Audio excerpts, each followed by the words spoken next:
ಈಗ ತಾನೇ ನಾನು ಏನು ಪ್ರಜ್ವಲ್ ರೇವಣ್ಣ ಅವರು ವಿಡಿಯೋ ಮೂಲಕ ಇವತ್ತು ಕಳಿಸಿದ್ದಾರೆ.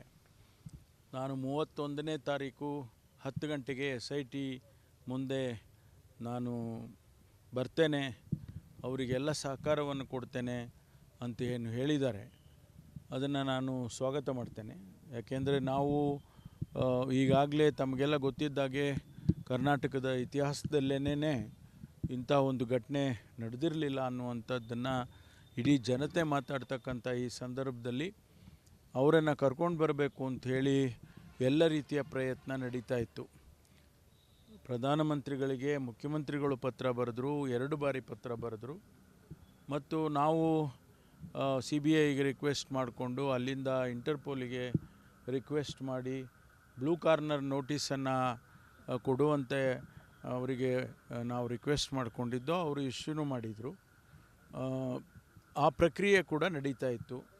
ನಾವು ಕೇಂದ್ರ ಸರ್ಕಾರಕ್ಕೆ ಅವರ ಡಿಪ್ಲೊಮ್ಯಾಟಿಕ್ ಪಾಸ್ಪೋರ್ಟನ್ನು ಕ್ಯಾನ್ಸಲ್ ಮಾಡಿ ಅವರನ್ನು ಆದಷ್ಟು ಶೀಘ್ರವಾಗಿ ಇಲ್ಲಿಗೆ ಕರೆತರೋದಕ್ಕೆ ಕೇಂದ್ರ ಸರ್ಕಾರ ಸಹಾಯ ಮಾಡಬೇಕು ಅಂತ ಕೂಡ ನಾವು ಮನವಿಯನ್ನು ಮಾಡಿದ್ದು.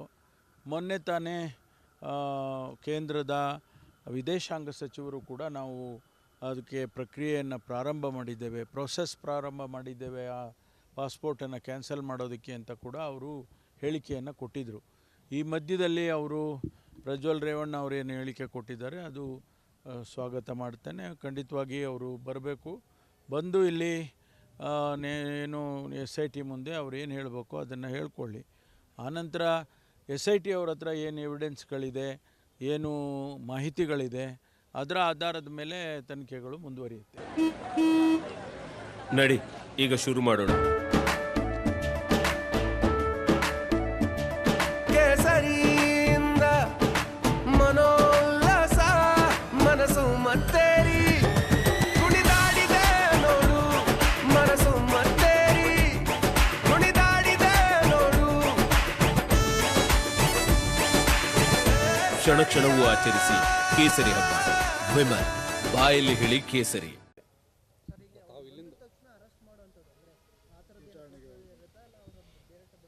ಅದನ್ನು ನೋಡಬೇಕು, ಅವರೇ ಸರೆಂಡರ್ ಆಗ್ತೀವಿ ಅಂತೇಳಿ ಅರೆಸ್ಟ್ ಅಂತೂ ಮಾಡ್ತಾರೆ. ಯಾಕೆಂದರೆ ಅರೆಸ್ಟ್ ಮಾಡೋದಕ್ಕಾಗಲೇ ಈಗ ವಾರಂಟ್ ಕೂಡ ಇಶ್ಯೂ ಆಗಿದೆ. ವಾರಂಟ್ ಇಶ್ಯೂ ಆಗಿದ್ದಾಗ ಅವರಿಗೆ ಬ್ಲೂ ಕಾರ್ನರ್ ನೋಟಿಸು ಕೊಟ್ಟು ಅವ್ರಿಗೆ ವಾರಂಟ್ ಇಶ್ಯೂ ಆಗಿ ಖಂಡಿತವಾಗಿ ಅವರಿಗೆ ಅರೆಸ್ಟ್ ಮಾಡಬೇಕಾಗ್ತದೆ. ಆ ದೃಷ್ಟಿಯಲ್ಲಿ ಈಗ ಅವರೇ ಸರೆಂಡರ್ ಆಗ್ತಾರೆ ಅನ್ನುವಾಗ ಅದನ್ನು ಯಾವ ರೀತಿ SITನವ್ರು ತೊಗೊಳ್ತಾರೆ ನೋಡಬೇಕು. ವಿದೇಶಕ್ಕೆ ಹೋಗೋ ಮುಂಚೆ ತನ್ನ ಮೇಲೆ ಏನು ಕಂಪ್ಲೇಂಟ್ ಆಗಿರಲಿಲ್ಲ, ಹಾಗಾಗಿ ಅದರಲ್ಲಿ ತನ್ನೇನು ತಪ್ಪಿಲ್ಲ ಅನ್ನುವಂಥ ರೀತಿಯಲ್ಲಿ ತಪ್ಪು ಯಾವುದರಲ್ಲಿ ತಪ್ಪಿದೆ ಯಾವುದರಲ್ಲಿ ತಪ್ಪಿಲ್ಲ ಅದು ವಿದೇಶಕ್ಕೆ ಹೋಗೋ ವಿಚಾರದಲ್ಲಿ ತಪ್ಪಿಲ್ಲ ಅಂತ ಹೇಳಿರ್ಬೋದು ಅವರು. ಆದರೆ ಅಲ್ಲಿವರೆಗೆ ಖಂಡಿತ ಅವ್ರು ಹೇಳಿದಾಗೆ ಕಂಪ್ಲೇಂಟ್ ಆಗಿರಲಿಲ್ಲ, ಯಾರೂ ಕೂಡ ಕಂಪ್ಲೇಂಟ್ ಕೊಟ್ಟಿರಲಿಲ್ಲ. ಆದರೆ ಕಂಪ್ಲೇಂಟ್ ಆದಮೇಲೆ SIT ಫಾರ್ಮೇಷನ್ ಮಾಡಿದ ಮೇಲೆ ಮುಂದಿನ ವಿಚಾರಗಳು ಬೆಳಕಿಗೆ ಬಂದಿರತಕ್ಕಂಥದ್ದು. ಅದಕ್ಕಾಗಿ ಅವರಿಗೆ ವಾರಂಟ್ ಇಶ್ಯೂ ಮಾಡೋದಾಗಲಿ ಅಥವಾ ಬ್ಲೂ ಕಾರ್ನರ್ ನೋಟಿಸ್ ಇಶ್ಯೂ ಮಾಡೋದಲ್ಲಿ ಅದೆಲ್ಲ ಪ್ರಕ್ರಿಯೆ ಏನೂ ಮಾಹಿತಿ ಇಲ್ಲದೇನೆ ಮಾಡೋದಕ್ಕೆ ಸಾಧ್ಯ ಇಲ್ಲ. ಅದನ್ನು ಅವ್ರು ಏನು ಹೇಳಿಕೆ ಕೊಡ್ತಾರೋ ಅದನ್ನು ಅವ್ರು ಕೊಟ್ಟ ನಂತರ SITನವರು ಏನು ಕ್ರಮ ತಗೋಬೇಕು ಅನ್ನೋದನ್ನು ಮುಂದೆ ಡಿಸೈಡ್ ಮಾಡ್ತಾರೆ. ಈಗ ಅವರಾಗಿ ಅವರು ಬರ್ತೀನಿ ಅನ್ನೋವರೆಗೂ ಕೂಡ ಪೊಲೀಸರಿಗೆ ಈಗ ನೀವು ರಾಜ್ಯ ಸರ್ಕಾರ ಇರ್ಬೋದು, ಕೇಂದ್ರ ಸರ್ಕಾರ ಇರ್ಬೋದು, ಯಾರಿಗೂ ಅವ್ರನ್ನ ಕರೆತರಲಿಕ್ಕೆ ಆಗಲೇ ಇಲ್ವಲ್ಲ ಸರ್? ನೋಡಿ, ಸುಮ್ಮನೆ ಅಷ್ಟು ಸುಲಭ ಅಲ್ಲ. ಒಂದು ದೇಶದಿಂದ ಒಬ್ಬರನ್ನ ಕರ್ಕೊಂಡು ಬರಬೇಕಾದ್ರೆ ಅದಕ್ಕೊಂದಿಷ್ಟು ಪ್ರಾಸೆಸ್ಗಳಿರುತ್ತೆ. ಅವ್ರನ್ನ ಡಿಪ್ಲೊಮ್ಯಾಟಿಕ್ ಪಾಸ್ಪೋರ್ಟನ್ನು ಕೊಟ್ಟಂತೂ ಕೇಂದ್ರ ಸರ್ಕಾರ MP ಗಳಿಗೆ ಸಾಮಾನ್ಯವಾಗಿ ಕೊಡ್ತಾರೆ. ಅದನ್ನು ಕ್ಯಾನ್ಸಲ್ ಮಾಡಬೇಕು, ಆಮೇಲೆ ಅವ್ರನ್ನ ಅರೆಸ್ಟ್ ಮಾಡಬೇಕು. ಆ ದೇಶದಲ್ಲಿ ನಾವು ಹೋಗಿ ಅರೆಸ್ಟ್ ಮಾಡೋಕ್ಕೆ ಬರಲ್ಲ. ಇದೇನು ತುಮಕೂರಿನಲ್ಲಿ ಏನೋ ಆಯಿತು, ಚಿತ್ರದುರ್ಗದಲ್ಲಿ ಅರೆಸ್ಟ್ ಮಾಡಿ ಎಳ್ಕೊಂಬಂದರು ಅನ್ನಂಗಲ್ಲ. ಇದು ಹೊರದೇಶದಲ್ಲಿ ನಾವು ನಮ್ಮ ಪೊಲೀಸ್ನವರು ಹೋಗಿ ಅರೆಸ್ಟ್ ಮಾಡೋಕ್ಕೆ ಸಾಧ್ಯ ಇಲ್ಲ.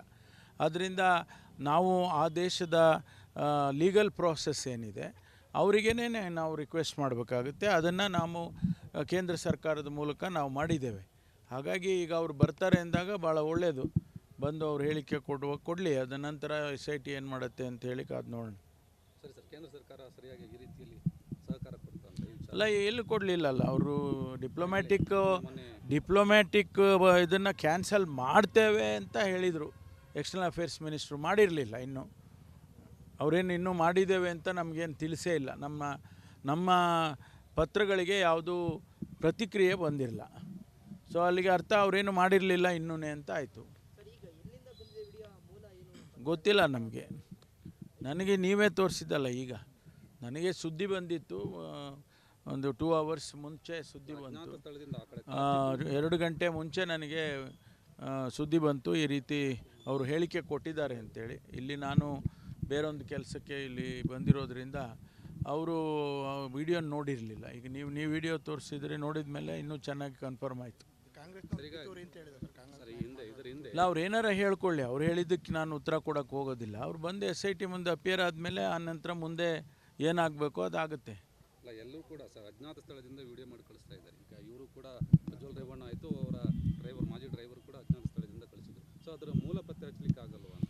ಇಲ್ಲ, ಮಾಡ್ತಾರೆ. ಅದಕ್ಕೆ ಅದು ನಮಗೆ ನಿಮಗೆ ಗೊತ್ತಿಲ್ಲ, ಆದರೆ SITನವ್ರಿಗೆ ಗೊತ್ತಿರಬೇಕಲ್ಲ.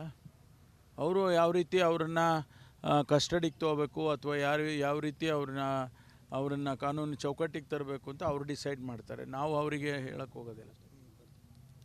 ಡ್ರೈವರ್ ಕಾರ್ತಿಕ್ ಅರೆಸ್ಟ್ ಆಗ್ತಾರೆ ಸರ್?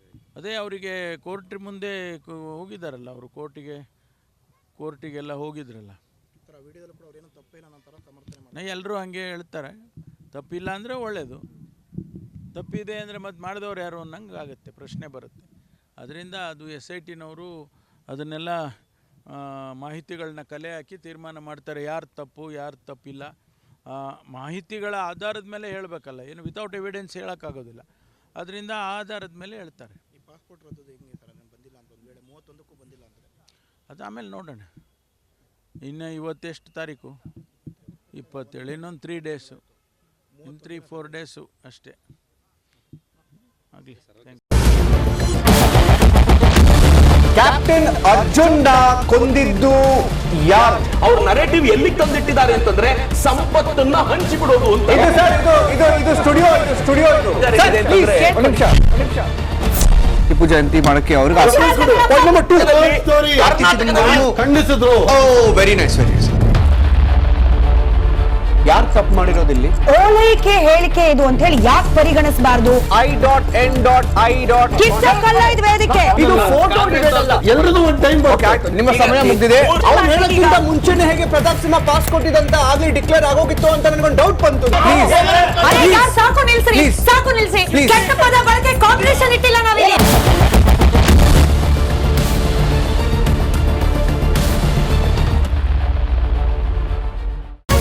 ರಿಪಬ್ಲಿಕ್ ವರ್ಲ್ಡ್ ಆಪ್ ಇದು ಕೇವಲ ಅಪ್ಲಿಕೇಶನ್ ಅಲ್ಲ, ಸಮಗ್ರ ಸುದ್ದಿಗಳ ಸಂಪರ್ಕ ಮಾರ್ಗಕ್ಕೆ ಕ್ರಾಂತಿಕಾರಿ ಬದಲಾವಣೆ. ರಿಪಬ್ಲಿಕ್ ವರ್ಲ್ಡ್ ಆಪ್ ಕೇವಲ ಸುದ್ದಿ ಅಪ್ಲಿಕೇಶನ್ ಪರಿಚಯಿಸ್ತಾ ಇಲ್ಲ, ಬದಲಾಗಿ ಡಿಜಿಟಲ್ ಸುದ್ದಿ ಬಳಕೆಯ ಹೊಸ ಯುಗಕ್ಕೆ ನಾಂದಿ ಹಾಡ್ತಾ ಇದೆ. ಇದೊಂದು ಬ್ರೇಕಿಂಗ್ ನ್ಯೂಸ್, ಪ್ರಭಾವಶಾಲಿ ಕಾರ್ಯಕ್ರಮಗಳಿಗೆ ಗಟ್ಟಿಯಾದ ನ್ಯೂಸ್. ಇಲ್ಲಿ ಕೇವಲ ತಾಜಾ ಸುದ್ದಿ, ಅದರ ನೇರ ಪ್ರಸಾರ ಮತ್ತು ಚರ್ಚೆಗಳಿಗೆ ಮಾತ್ರ ಅವಕಾಶ. ರಿಪಬ್ಲಿಕ್ ವರ್ಲ್ಡ್ ಆಪ್ ಡೌನ್ಲೋಡ್ ಮಾಡಿಕೊಳ್ಳಿ. ಗೂಗಲ್ ಪ್ಲೇ ಸ್ಟೋರ್ ಮತ್ತು ಆಪಲ್ ಆಪ್ ಸ್ಟೋರ್ನಲ್ಲಿ ಲಭ್ಯವಿದೆ.